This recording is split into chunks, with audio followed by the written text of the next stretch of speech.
ప్రతి ఒక్కరికి పేరు పేరున ధన్యవాదాలు తెలియజేస్తున్నాను. ఈ ఆఫీస్కి నేను ఇంతకుముందు ఒకసారి వచ్చాను, మెటీరియల్కో దేనికో. నేను మళ్ళీ కొత్తగా వచ్చినట్టు అంత అందంగా తయారు చేశారు. Thank you. ఈ ఆఫీసు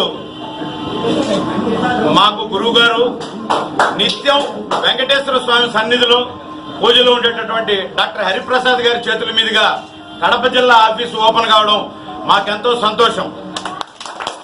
ఇకపోతే పత్రికా విలేకరులకు నమస్కారం. సార్, నేను స్ప్రైట్ తాగినట్టు సొత్తి కొట్టను సూటిగా మాట్లాడుతున్నాను. జగన్మోహన్ రెడ్డి గారు మీ జిల్లా, మా జిల్లా, మన జిల్లా అయిన కడప జిల్లా ఆఫీసు నుంచి అడుగుతున్నాను. మీరు 3 పాయింట్లు చెప్పారు. విలువలు ఉన్నాయా, స్థాయి ఏమిటి, నైతికత అని. మొట్టమొదట విలువల గురించి మాట్లాడుకుంటాం. నీ తండ్రి చనిపోయిన రోజే మా నాయకుడు పవన్ కళ్యాణ్ పుట్టినరోజు. ఏ ఒక్క అభిమాని కూడా ఒక ముఖ్యమంత్రి స్థాయిలో చనిపోయాడు, మన రాష్ట్రం బాధలో ఉంది, ఎవ్వరూ జన్మదిన వేడుకలు చేసుకోవద్దు అని చెప్పిన విలువలున్న నాయకుడు మా నాయకుడు.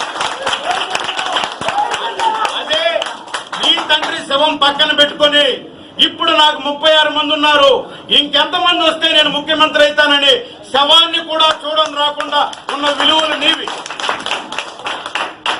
ఇవన్నీ దాటి ఏనాడు ఎప్పుడూ మిమ్మల్ని మాట్లాడని మా నాయకుడిని వ్యక్తిగతంగా మీరు టచ్ చేశారు. మీరు వ్యక్తిగతంగా టచ్ చేస్తే మేము కూడా కడప నుంచి టచ్ చేస్తున్నాం.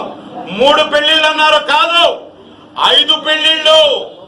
నీకు జగన్ గారు, నీకు చంద్రబాబు కూడా మా నాయకుడు మొగుడే అని చెప్పి,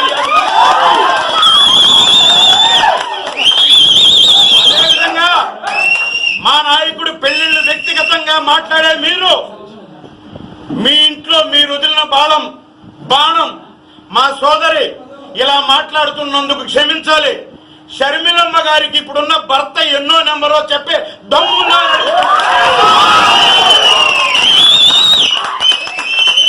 క్రమశిక్షణ గురించి మాట్లాడుతున్నారు. తండ్రి చనిపోతే వెంకట్రావు అని విజిట్ చేయడానికి వచ్చిన ప్రతి అతిథిని 3 రోజులు అన్నము నీళ్లు లేకుండా, ఇది మా స్థాయి, మా తండ్రి ఇలా పెంచాడు, చిన్నప్పటి నుంచి కష్టపడి పైకి వచ్చామని 3 అన్నదమ్ములు వచ్చిన వాళ్ళతో మేము ప్రత్యక్ష సాక్ష్యం పంచుకున్న నాయకుడు మావాడైతే ఇంకా మనకి ఈ శవం ఎందుకు, తొందరగా ఎత్తేయండి, పదవి వచ్చేటట్లు లేదు అని మాట్లాడుకున్న బుద్ధి నీది. నువ్వా మా నాయకుడి గురించి మాట్లాడుతున్నావు, నువ్వా విలువల గురించి మాట్లాడుతున్నావు, నువ్వా నైతికత గురించి మాట్లాడుతున్నావు. ఏమి మాటకు ముందు విశ్వసనీయత అంటావు. నీ విశ్వసనీయత ఎక్కడుంది? నీ మడిమ తిప్పని తనం ఎక్కడుంది? నీ కడప పౌరుషం ఏమైంది? అన్ని ఉంచుకొని, అన్ని దించుకొని మోడీ కాళ్ళ దగ్గర నీ కేసుల కోసం తాకట్టు పెట్టిన నైతికత ఏమైంది? అదే మోడీని ఏమిచ్చారు మీరు? పాచిపోయిన లడ్డూలు ఇచ్చారు. మోడీజీ అని అడిగిన ఏకైక వ్యక్తి మా పవన్ కళ్యాణ్. అప్పుడు ఇప్పుడు ఎప్పుడు నిప్పే మా దేవుడు మా పవన్ కళ్యాణ్. ఇంకెప్పుడు నువ్వు విలువల గురించి, వ్యక్తిగతం గురించి, రాజకీయం గురించి మాట్లాడొద్దు. ఈ రోజు పవన్ కళ్యాణ్ నువ్వు వెళుతుంటే మీరు రోజుకు 500 ఇచ్చినా నీ మొహం చూడడానికి కూడా ప్రజలు రావడం లేదు. అదే ఒక నీతి, నిజాయితీ. పవన్ అంటే ఒక నీతి, పవన్ అంటే ఒక నీడ, పవన్ అంటే ఒక తోడు, అన్నిటినీ మించి పవన్ అంటే ఒక ధైర్యం, పవన్ అంటే ఒక పరిష్కారం అని అది చూసి భయపడి పిచ్చి కుక్కల్లాగా మీకు నోటికొచ్చినట్టు వ్యక్తిగతంగా టార్గెట్ చేస్తున్నారు.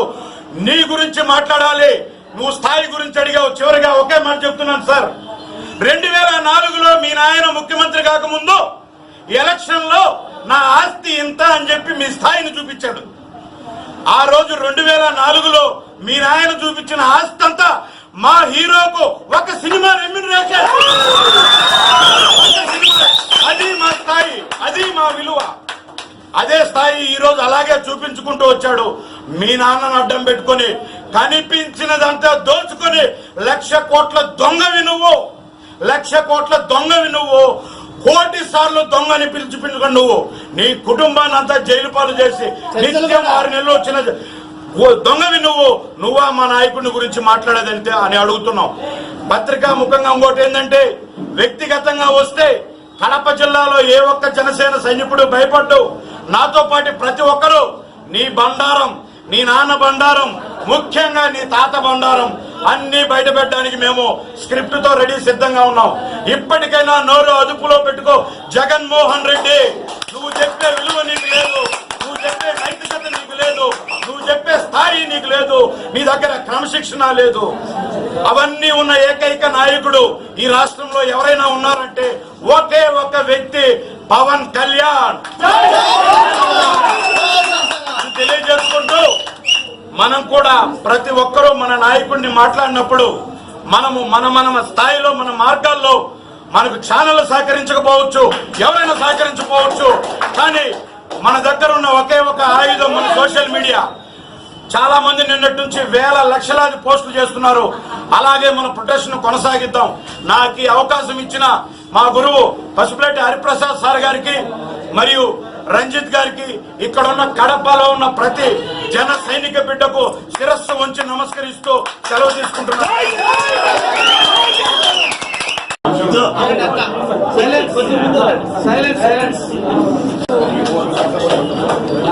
జనసేన జిల్లా ఈరోజు జనసేన జిల్లా కార్యాలయాన్ని మా యొక్క ముఖ్య నాయకుడు, జనసేన కడప జిల్లా ఇన్ఛార్జిగా ముఖ్య నాయకుడైనటువంటి హరిప్రసాద్ సార్ చేతుల మీదుగా ప్రారంభోత్సవం కావడం అనేది నాకు చాలా సంతోషంగా ఉంది. మేమంతా కూడా ఈరోజు ఈ ఆనందాన్ని పంచుకుంటున్నాము. కడప జిల్లా జమ్మలమడుగు నియోజకవర్గం నుంచి వచ్చిన నేను ఈ కార్యక్రమంలో పాలు పంచుకోవడం అనేది చాలా ఆనందంగా ఉందండి. సోదరుడు నాగేంద్ర గారు ఇందాక మాట్లాడుతూ ప్రతి ఒక్క విషయాన్ని చెప్పారు. అన్ని ఆయన అతి ముఖ్యమైన విషయాలన్నీ ప్రస్తావించారు. చాలా సంతోషంగా ఉంది. ఆయన ఇచ్చిన స్పీచ్ మరొకసారి మాకు ఇన్స్పిరేషన్ గా మిగిలింది.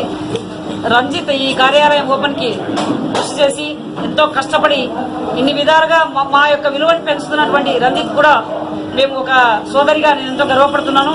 జనసేన మహిళా కార్యకర్తగా సోదరిగా నేను ఎంతో గర్వపడుతున్నాను. తర్వాత రంజిత్ కష్టంతో ఇలాగే మమ్మల్ందరినీ కూడా ముందుకు నడిపించాలని చెప్పి కోరుకుంటున్నా. తర్వాత ఈ రోజు ముఖ్యంగా ప్రస్తావించవలసిన విషయము, ఇంతవరకు మాకు కార్యాలయం లేదు, ఎంతో ఇబ్బందులు పడ్డాం. ఇప్పుడు ఈ ఆఫీస్ కార్యాలయ ఓపెన్తో ప్రారంభోత్సవంతో మాకు ఈ సమస్యలు ఉండవని చెప్పేసి అనుకుంటున్నాను. ఇక మా యొక్క పనులు ఏవైనా మేము సజావుగా ఇక్కడ ఆఫీసులో కొనసాగించవచ్చు. ఇక ముఖ్యమైన విషయం, ఈరోజు జగన్ గారు చేసినటువంటి కామెంట్ గురించి మాట్లాడవలసింది. నేను ఒక మహిళగా అడుగుతున్నాను, మీకు మా నాయకునికి ఉత్తరాంధ్రలో, ఆంధ్రలో వస్తున్నటువంటి కోస్తాంధ్రలో వస్తున్న ఆదరణ చూసి ఓర్చుకోలేక ప్రజల్ని మళ్లీ ఒకసారి డైవర్ట్ చేయడం కోసం అతని వ్యక్తిగత జీవితాన్ని ప్రస్తావించి కేవలం ఓట్ల కోసం నాటకాలు ఆడుతున్నటువంటి ఈ పార్టీలకి ప్రజలు ఖచ్చితంగా 2019 ఎన్నికల్లో రిజల్ట్ చూపించి బుద్ధి చెప్తారని చెప్పేసి నేను తెలియజేస్తున్నాను. మా నాయకుని గురించి ఎంతమంది ఎన్ని మాట్లాడినా మా నాయకుడు ఏ నాయకునికి లేని లక్షణాలు ఉన్నాయి. ఆల్రెడీ ఒక సినిమాలో చెప్పేశాడు ఒక డైలాగ్, నేను సింహం లాంటి వాడిని, కానీ అది గడ్డం గీసుకోదు, నేను గీసుకుంటా, అంతే తేడా, మిగిలిందంతా సేమ్ టు సేమ్. చెప్తున్నాము, ఈ రోజు సింహాన్ని ఎన్నికలు మొరిగినా ఏం చేసుకోలేవు. జనసేన మహిళా విభాగం తరపు నుంచి నేను తెలియజేస్తున్నాను, మా నాయకుని కాదు కదా, ముందు కార్యకర్త వెంటగా కూడా పిక్కోలేదు ఏ పార్టీ అని చెప్పిస్తారు. ప్రతి నియోజకవర్గంలో మా కార్యకర్త, మా యొక్క ఎమ్మెల్యే, రాబోయే ఎమ్మెల్యే క్యాండిడేట్ ఎవరైనా సరే గెలిపించుకోవడానికి ముందుంటాము. ఈ అవకాశం ఇచ్చినటువంటి ముఖ్య నాయకులకి, కార్యకర్తలకి అందరికీ కూడా కృతజ్ఞతలు తెలియజేస్తున్నాను. పాదయాత్ర ప్రజాదరణ లేక ఆయన ఇచ్చినటువంటి నిన్న బంధుకు ఘోరంగా విప్లవం చెందడంతో ఆయన మనస్తాపానికి గురై మా జనసేన అధినేత పవన్ కళ్యాణ్ గారి పైన అనుచిత వ్యాఖ్యలు చేయడం మేము కడప జిల్లా జనసేన పార్టీ తరఫున తీవ్రంగా ఖండిస్తున్నాం. అయ్యా జగన్మోహన్ రెడ్డి గారు, మీరు 1,00,000 కోట్ల అవినీతి పరుడుగా ఈ రాష్ట్ర ప్రజలకు అసెంబ్లీలో ప్రజా సమస్యలపైన పోరాడాల్సినటువంటి మీరు మా నాయకుడిని రాజకీయంగా ఎదుర్కోలేక మా కార్యకర్తలను కూడా